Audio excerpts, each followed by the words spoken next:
नमस्कार, मैं शैलेश घोड़के आप सभी का हार्दिक स्वागत करता हूँ। हम संस्कृत क्यों पढ़े? क्या संस्कृत पढ़कर कुछ फायदा है? क्या भविष्य में जॉब मिल सकती है? इत्यादि सभी प्रश्नों के उत्तर आपको इस वीडियो में मिलने वाले हैं। वीडियो अंत तक जरूर देखें। तो चलिए वीडियो शुरू करते हैं। यदि आप इंजीनियर बनना चाहते हैं तो आईआईटी जैसे क्षेत्र में संस्कृत पढ़ाई जाती है। वहां पर नियमित रूप से संस्कृत की कक्षाएं चलती है। यदि आप डॉक्टर बनना चाहते हैं तो सबसे पहले सर्जरी इंडिया में हुई है। सुश्रुत आचार्य उनके द्वारा लिखा हुआ सुश्रुत ग्रंथ आपको निश्चित रूप से पढ़ना चाहिए। डॉक्टर बन रहे हैं तो चरक आचार्य विरचित चरक संहिता यह भी ग्रंथ निश्चित रूप से आपको पढ़ना चाहिए। आयुर्वेदिक डॉक्टर बनना चाहते हैं तो ये 100 मार्क्स के लिए संस्कृत व्याकरण और सुश्रुत संहिता चरक संहिता आदि ग्रंथ आपको पढ़ने हैं। आप वकील बनना चाहते हैं तो निश्चित रूप से संस्कृत का वहां फायदा हो सकता है। अभी वर्तमान में भी काशी में एक विद्वान है, वकील है, वो संस्कृत में ही अपनी वकालत करते हैं, संस्कृत में ही सारे कागजात लिखते हैं। तो ये पॉसिबल है, हो सकता है। यदि आप आर्किटेक्चर बनना चाहते हैं तो आप ऑल इंडिया में कहीं पर भी जाए तो पुराने जो मंदिर है उसकी जो रचनाएं हैं वो ध्यान से देखोगे तो निश्चित रूप से एक अद्भुत चमत्कार आपको उसमें दिखाई देगा। ये सब वास्तुशास्त्र नामक ग्रंथों में लिखे हुए हैं, कैसे बनाना चाहिए, वास्तु कैसे होनी चाहिए इत्यादि। वो ग्रंथ हमें रिसर्च करना चाहिए, पढ़ना चाहिए उसको। यदि आप राजनीति के क्षेत्र में जाना चाहते हैं तो चाणक्य नीति आपने सुनी होगी।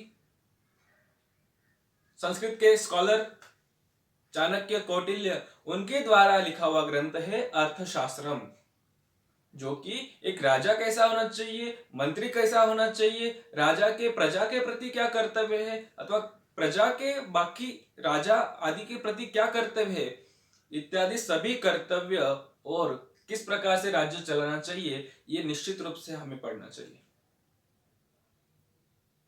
इसके अलावा भी आप अभिनय क्षेत्र में जाना चाहते हैं, एक्टिंग करना चाहते हैं तो वो आपको पता होना चाहिए। सबसे पहले नाट्य भरत मुनि द्वारा नाट्य शास्त्र ग्रंथ से ही प्रारंभ हुआ है, जो कि नवरस आदि के द्वारा नाटक कैसा होना चाहिए, अभिनय कैसा होना चाहिए इत्यादि हमें सिखाता है। आजकल की मूवी जो है उसमें भी संस्कृत का प्रभाव दिखाई दे रहा है। मूवीज में संस्कृत के डायलॉग, संस्कृत के सॉन्ग आपको सुनाई देते हैं। साउथ की प्रसिद्ध मूवी है बाहुबली, उसमें संस्कृत का सॉन्ग, संस्कृत के डायलॉग है। साहू मूवी में संस्कृत के डायलॉग है।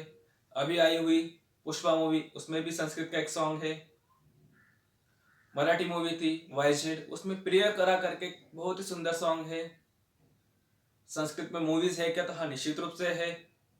मृच्छकटिकम नामक ग्रंथ पर आधारित बहुत पुरानी मूवी है। अभिज्ञान शाकुंतलम ग्रंथ पर अभी एक मूवी आने वाली है, उसका ट्रेलर आ गया है। ऐसे बहुत सारी मूवीज बनी है संस्कृत में, आप कभी सर्च करोगे तो आपको मिल जाएगी। ऐसी कोई फील्ड नहीं जिस फील्ड में आप नहीं जा सकते, तो निश्चित रूप से आप जा सकते। तो वर्तमान में उसका कुछ फायदा है, कहीं यूज हो रही है? हाँ, निश्चित रूप से। अभी पूरी दुनिया की बात करें तो 1 करोड़ से ज्यादा लोग संस्कृत में बोलते हैं। बहुत सारे गांव ऐसे हैं कि जहां पर सारे लोग संस्कृत जानते हैं, संस्कृत में व्यवहार करते हैं।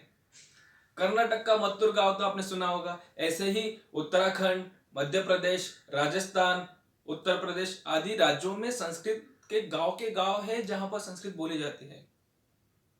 ऐसे हजारों गांव और हजारों लोग, लाखों लोग, करोड़ों लोग बोल रहे हैं संस्कृत।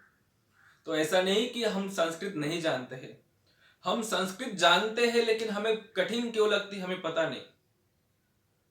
बालक शब्द, शिक्षक शब्द, अध्यापक, विद्यालय, बालिका शब्द है, फल शब्द है, पुष्प शब्द है, ये सारे शब्द संस्कृत के ऐसे हजारों शब्द हम ऑलरेडी जानते हैं जो कि संस्कृत से ही हमारी भाषा में आए हैं।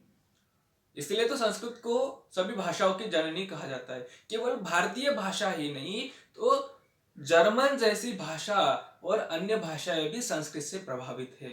जर्मन जैसी लैंग्वेज में संस्कृत से 60 to 70% शब्द ऐसे हैं जो कि बहुत ही मिलते जुलते हैं।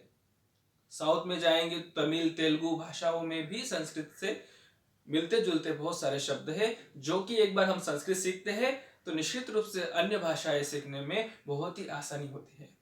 संस्कृत बहुत कठिन है ऐसा यदि आपको लगता है, विदेशों में भी वो छोटे छोटे बालक भी संस्कृत में बोलना सीखते हैं, सीख रहे हैं। यदि आपको विश्वास नहीं है तो आप देख सकते हैं। पाठयेम संस्कृतं जगति सर्वमानवान् स्थापयेम भारतं सपदि परमवैभवम्। एकां द्वे ऋषि मम नाम एलाइसा अहं संस्कृत छात्रा अस्मि। भवतः नाम किम्? मम नाम शैलेशः। भवत्याः? मम नाम एलाइसा। उत्तमम्। भवत्याः मातुः नाम किम्?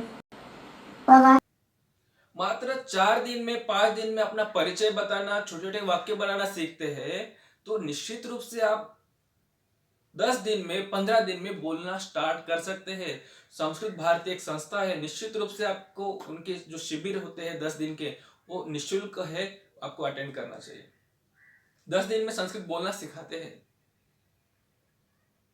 केवल इतना ही नहीं, पतंजलि योग जो है वो संस्कृत की ही देन है और संस्कृत बोलने से योग का अभ्यास होता है, जिससे हमारी दिमाग अथवा मति जो है तेज होती है, स्मरण शक्ति बढ़ती है। ऐसा आपने सुना होगा संस्कृत पढ़ने से किस प्रकार से होता है। तो मैं आपको कुछ एग्जांपल बताता हूं। संस्कृत में विसर्ग का प्रयोग अत्यधिक होता है। जैसे राम शब्द हिंदी में है तो संस्कृत में रामः, गणेश गणेशः, तो रामः, गणेशः, रमेशः, सुरेशः, विसर्ग का उच्चारण हो रहा है।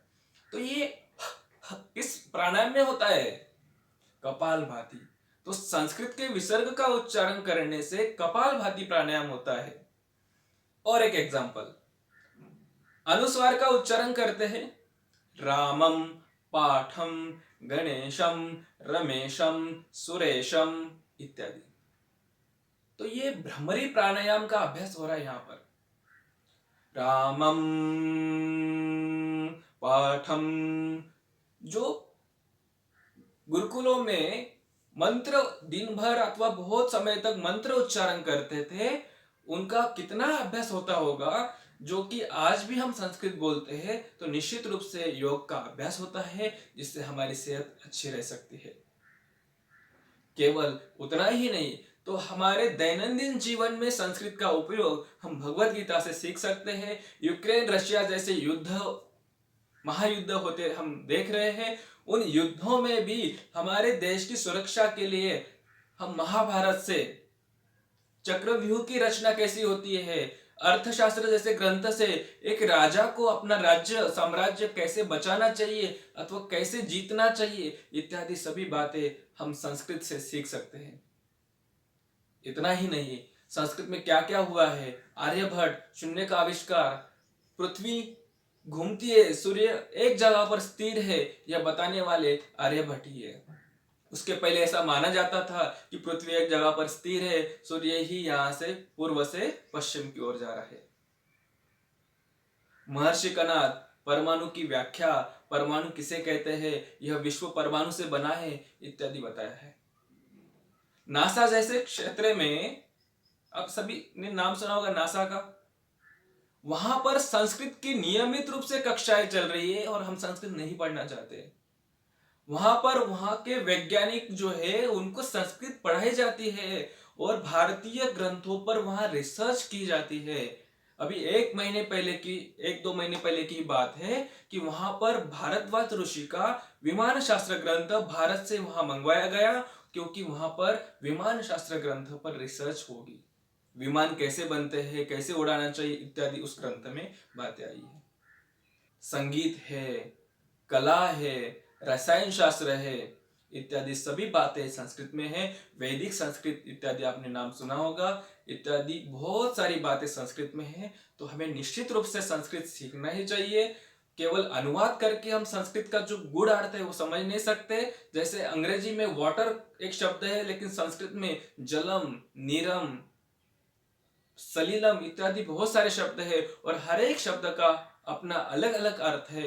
वो निश्चित रूप से हमें संस्कृत को संस्कृत माध्यम से जब हम सीखेंगे तभी हम उसको जान सकते हैं। संस्कृत की वर्णमाला जब आप सीखोगे वो भी एक सिस्टमैटिक है। जैसे क ख ग घ, तो यहां से उच्चारण हो रहा है कंठ, क ख ग। उसके बाद च तालु, च छ ज, ये सब सिस्टमैटिक है। वर्णमाला पढ़ोगे आप तब आपको ये पता चलेगा। तो ये सब सिस्टमैटिक लैंग्वेज है, वैज्ञानिक लैंग्वेज है। संस्कृत भाषा को वैज्ञानिक लैंग्वेज कहा गया है, सबसे पुरानी भाषा है, सिस्टमैटिक है। संस्कृत को कंप्यूटर की भाषा कहा गया है। क्यों कहा गया है? तो क्योंकि हम जो बोलते हैं वही लिखते हैं, जो लिखते हैं वही पढ़ते हैं। संस्कृत का कितना भी बड़ा वाक्य है, उस वाक्यों के शब्दों को आगे पीछे भी कर दिया जाता है तो भी वाक्य सेम ही है। जैसे अहम विद्यालयम गच्छामि, मैं विद्यालय में जाता हूँ, अहम विद्यालयम गच्छामि।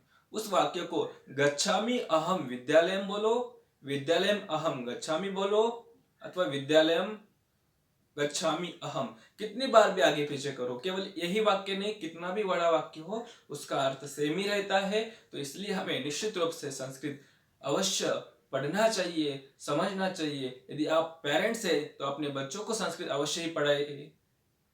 यदि शिक्षक वीडियो देख रहे हैं तो अपने छात्रों को प्रेरित करिए, संस्कृत पढ़े और उससे हम अपनी संस्कृति, भारतीय संस्कृति को जाने और जीवन में भगवत गीता आदि के श्लोकों के माध्यम से हम अपना डेली का जीवन कैसे जिए इत्यादि सभी बातें हम संस्कृत से सीखे। ऐसी मंगल भावना के साथ मैं अपनी बात को विराम देता हूँ। धन्यवाद। फिर मिलेंगे अगले वीडियो में।